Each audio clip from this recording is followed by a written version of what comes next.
నమస్తే. నేను మీ కుప్ప పద్మిని. ఇన్నాళ్ళు మీ సపోర్ట్‌ని నాకందిస్తూ, మీ ప్రేమని నాకందిస్తున్న ప్రతి ఒక్కరికి కృతజ్ఞతలు. ఇప్పుడు చూడబోతున్న ఈ వీడియో కూడా ఖచ్చితంగా మీకు ఉపయోగపడుతుంది.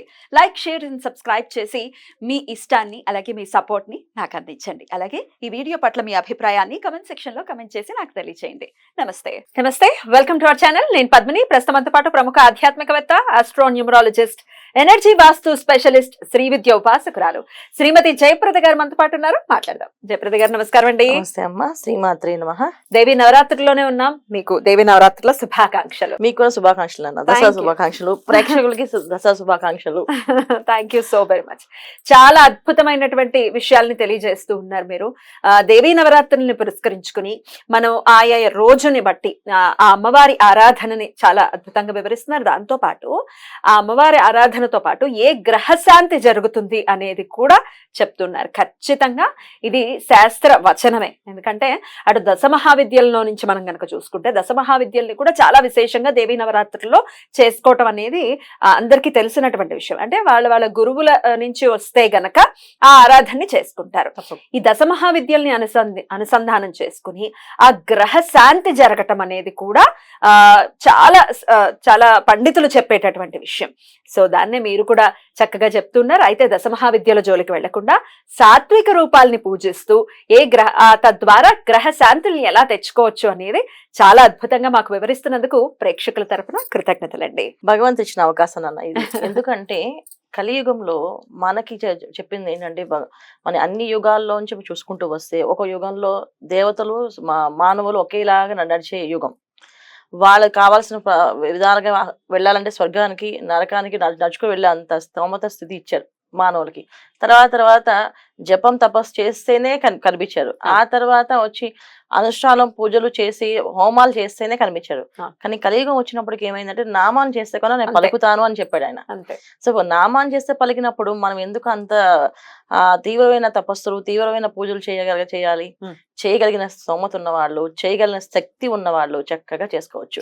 ఒకవేళ చేయలేని వాళ్ళ పరిస్థితి ఏంటి అంటే చెయ్యాలేము అనే బాధ లేకుండా మనం ఇవాళ ప్రత్యామ్నాయం అంటే వాళ్ళు చేయలేము అని బాధపడకుండా ఒక రోజైనా మంచిగా నిష్ఠగా చేయండి. 9 రోజులు చేయాలని సంకల్పం ఉన్న వాళ్ళు చక్కగా చేసుకోవచ్చు. వాళ్ళ ఆచారం నియమాలు మన ఇంటి ఆచార ప్రకారంగా ప్రతిరోజు నిత్యం చేసే వాళ్ళు ఉన్నారు. 9 రోజులు మొత్తం ఉపవాసం ఉండి పాపం 10వ రోజు భోజనం చేసే వాళ్ళు కూడా ఉన్నారు. ఈ నవరాత్రులు చేసే మొత్తం అసలు తినరు. నవరాత్రులు అంతా కూడా ఏంటంటే పళ్ళు రసం పళ్ళు తినడము పానీయాల మీద ఆధారపడి ఉంటారు. జ్యూసులు తాగడం. ఆ 10వ రోజు దశమి రోజు భోజనం చేస్తారు. అలా నిష్ఠాగరిష్ఠులు కూడా ఉన్నారు మన దగ్గర. ఇప్పటికీ చేస్తున్నారు అలాగా. అలాంటి దాంట్లో మనం చేయగలిగితే అంత ధైర్యం అంత శక్తి అమ్మవారు వాళ్ళకి ఇచ్చింది. అది పూర్వజన్మ సుకృతం. మనకి రావాలని మనకు రావాలని కోరుకోవడం తప్పులేదు. తప్పకుండా చేయాలి. ఇక 7వ రోజు అమ్మవారిని ఏ రూపంలో కొలవాల్సి ఉంటుంది, అలాగే తద్వారా ఎటువంటి గ్రహశాంతి జరుగుతుంది అనేది ఒక్కసారి మీ ద్వారా. తప్పకుండా. సో 7వ రోజు మనకి అమ్మవారి అలంకరణ అండి సరస్వతి అమ్మవారు. సరస్వతి అలంకరణ అంటే అమ్మవారు మూల నక్షత్రం రోజున సరస్వతి అలంకరణ చేస్తుంటాం. సో మూల నక్షత్రం అంటే కేతు అధిపతి. సో అంటే కేతు అంటే జ్ఞాన ప్రదాత. అంటే మనకి ఎవరికైనా జ్ఞానం కావాలి, అఖండ జ్ఞానం కావాలి అనుకుంటే ఈ సరస్వతి అమ్మవారిని ఆరాధిస్తాం. దాని విద్యలకి ఆవిడే అధిపతి, అది దేవత. విద్యల కోసం ఆవిడని పూజిస్తాము. కాకపోతే ఆ విద్యలో మనకి సరైన వాక్కుని సరైన జ్ఞానాన్ని అంటే చాలా మందికి ఉద్యోగం చేస్తూ చాలా మంది బాగా చదువుకుంటారు కానీ సమయానికి మాట్లాడడానికి రాదు వాళ్ళకి. కానీ కరెక్ట్ గా మాట్లాడడానికి ఆ సమయానికి కరెక్ట్ గా సమయస్ఫూర్తిగా మాట్లాడడానికి కారణం కూడా కేతు అనుగ్రహం ఉండాలి. సో కేతు జాతకంలో కేతు గ్రహం అనుగ్రహం లేకపోతే వీళ్ళకి ఎంత చదివినా ఎంత సాధించినా ఆ సమయానికి వాళ్ళకి ఏమి గుర్తింపు రాదు కొన. సో ఆ కేతు ఎటువంటి ఇబ్బందులు ఇస్తాడంటే మానసికమైన ఇబ్బందులు. అసలు ఇంకా చాలా విచిత్రంగా లైఫ్ లో చాలా మంది ఈ మా జీవితాన్ని చాలించాలని సగంలో చాలించాలని మాకు ఎవరితో పని అనుకుని మరణాలు చేసే వాళ్ళు కూడా ఈ కేతు అనుగ్రహం లేకపోవడం వల్ల జరుగుతుంది. సో ఈ రోజు అమ్మవారిని పూజించడం వల్ల ఆయన ఒక అనుగ్రహం కలుగుతుంది. సో తర్వాత మానసికమైన ఇబ్బందులు ఎవరికి చెప్పుకోలేని బాధలు ఉన్న వాళ్ళకు ఈ అమ్మవారిని పూజించడం వల్ల ఆ బాధలు తొలుగుతాయి.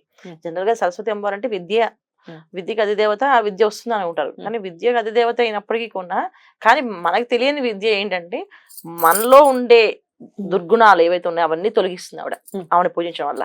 సో దుర్గుణాలు అంటే ఏంటంటే ఎవరికి ఏ విషయం చెప్పుకోకపోవడము, బాధపడడం, మనలో మనమే ఏదో అనుమానం పెట్టుకోవడము, చాలా మంది అనుమానం, భర్తను అనుమానించడం, లేదా భార్యను అనుమానించడం, ఈ మానసికమైన వ్యాధులు ఉన్నాయి కదా, ఇవన్నీ కూడా మానసిక ఇబ్బందులు అన్నిటికీ తొలగే అవకాశం ఒక సరస్వతి వారు పూజిస్తే తొలుగుతాయి. అంతే కదా, జ్ఞానం ప్రకాశించాలి కదా.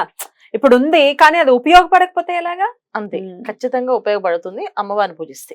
అయితే సరస్వతి విషయానికి వస్తేనండి, కేవలం ఏదో చిన్నప్పుడు చదువుకునేటప్పుడు మాత్రమే అమ్మవారి అనుగ్రహం ఉంటే చాలు అని అనుకుంటారు, కానీ జీవిత పర్యంతం కావాలి సరస్వతి అనుగ్రహం. ప్రతి రోజు మనకి ఎలాగైతే దినదిన అభివృద్ధి ఉంటుందో, సో మనలో ఉండే దుర్గుణాలు పోవడానికి ఇవాళ కలియుగంలో ఏంటంటే అసలు దుర్గుణాలే ఎక్కువైపోయి అందరికి. అంటే ఏంటంటే ఒకళ్ళు నవ్వుతూ ఉంటే భరించలేకపోవడం, ఎందుకు మీకు వాళ్ళకి ఏమైనా ఉందా అంటే ఏం లేదు, ఎందుకు నాకు నచ్చలేదు వాళ్ళు నవ్వుతుంటే, జ్ఞానం లేకపోవడమే ఏంటి ఏదైనా మాట అంటే బాగా ఏడవడము, చిన్న విషయానికి పెద్ద విషయానికి తేడా లేకుండా ఒకటే ఏడుపు, ఇంట్లో మాకు ఏం జరగలేదని చెప్పడం, ఎవరైనా కనిపిస్తే మా పరిస్థితి ఇలా ఉంది స్వామి అని చెప్పి ఏడ్చేస్తుంటారు. అంటే అంత బలహీనంగా అంటే వాళ్ళ పాపం ఏడవడం అనేది వాళ్ళ చేతిలో లేదు, అది ఏడుస్తున్నారంటే వాళ్ళంత బలహీనంగా ఉంది, వాళ్ళ జాతకంలో అంత బలహీనత ఉంటే చూడగానే ఎవరైనా కష్టం ఏంటమ్మా ఎందుకంటే గట్టిగా మార్చాలి, కళ్ళలో నీళ్ళు వచ్చేస్తుంటాయి, తర్వాత మా పరిస్థితులు ఏంటి దేవుడా అని చెప్పి దేవుడు ఏడుస్తుంటారు, తర్వాత పెద్దవాళ్ళ దగ్గరికి వచ్చి ఏడుస్తుంటారు. ఎందుకు ఏడుస్తూ ఉంటారంటే వాళ్ళు అంత చెప్పుకోలేని పరిస్థితి, ఆ స్థితిని వాళ్ళు కోల్పోయారన్నమాట. అంటే ఇది మనం చేయగలము, బ్యాలెన్స్ చేయగలము మనోధైర్యాన్ని కోల్పోయారు.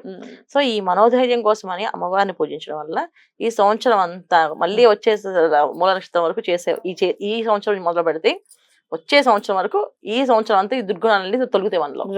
తొలగి చాలా ప్రకాశవంతంగా ప్రతి విషయాన్ని మెచ్యూర్డ్ గా ఆలోచిస్తాం. కాదు ఇలా అలా ఆలోచిస్తాం. అందుకని అమ్మవారిని చక్కగా పూజించాలి. ఎలా అండి మరి అమ్మవారికి సంబంధించిన ఏ వస్త్ర అలంకరణ కానీ, ఏ రంగు వస్త్రం కానీ, లేకపోతే నైవేద్యం కానీ ఏది సమర్పించాల్సి ఉంటుంది? అమ్మవారికి ఎక్కువ సరస్వతి అమ్మవారికి పూజించే విధానం ఏంటంటే పొద్దు నుంచి సాయంత్రం వరకు చాలా మౌనంగా జపం చేసుకోవాలి. అప్పుడే ఆవిడ అనుగ్రహం కలుగుతుంది. చాలా ఏంటంటే హడావుడి చేయకూడదు. ఈవిడ దగ్గర మాత్రం హడావుడి పూజ చేస్తున్నాం, పూజ ఉంది అని ఇంట్లో 10 సార్లు మాట్లాడితే కూడా ఆవిడ అస్సలు అంటే ఎంత మౌనంగా ఆవిడని ధ్యానం చేస్తామో అంత అనుగ్రహం కలుగుతుంది మనకి.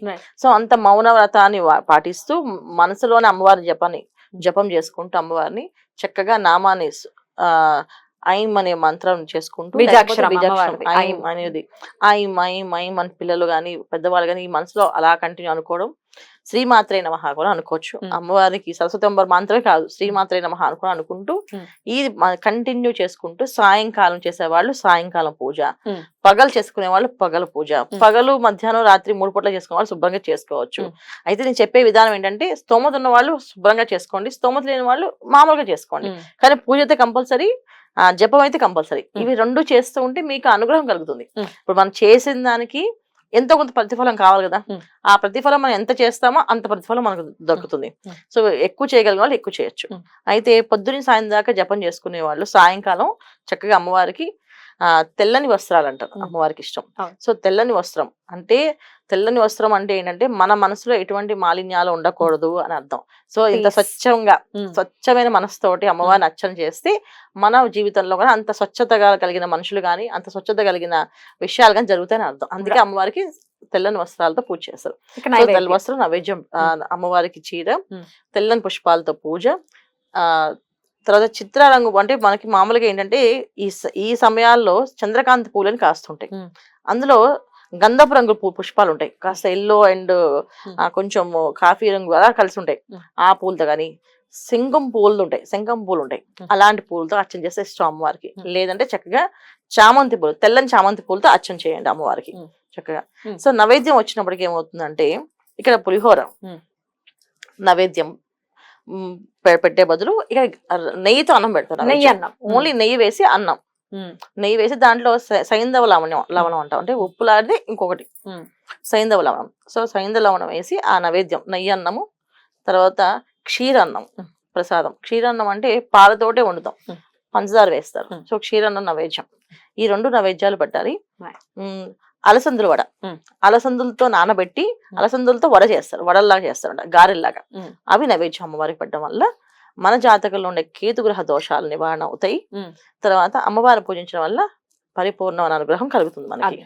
ఆ రోజున ఏంటంటే మనకి తెలిసిన పుస్తకాలని దానం చేయడం. అంటే లలిత సహస్రనామైనా కానీ, లేకపోతే చదువుకునే భారతమైనా, భాగవతమైనా, రామాయణమైనా, లేదంటే ఒక నోట్ పుస్తకాలు, చిన్నపిల్లలకి నోట్ పుస్తకాలు, పెన్లు, పెన్సిళ్ళు, పలపాలు ఇవి పంచాలి. 10 మంది తక్కువ కాకుండా పంచడం వల్ల మీ ఇంట్లో చదువు అనేది ఇబ్బంది రాకుండా చదువు దినదిన అభివృద్ధిగా మారుతుంది. ఆ విద్య అభివృద్ధి అవుతుంది అన్నమాట. చేయాలి ఖచ్చితంగా.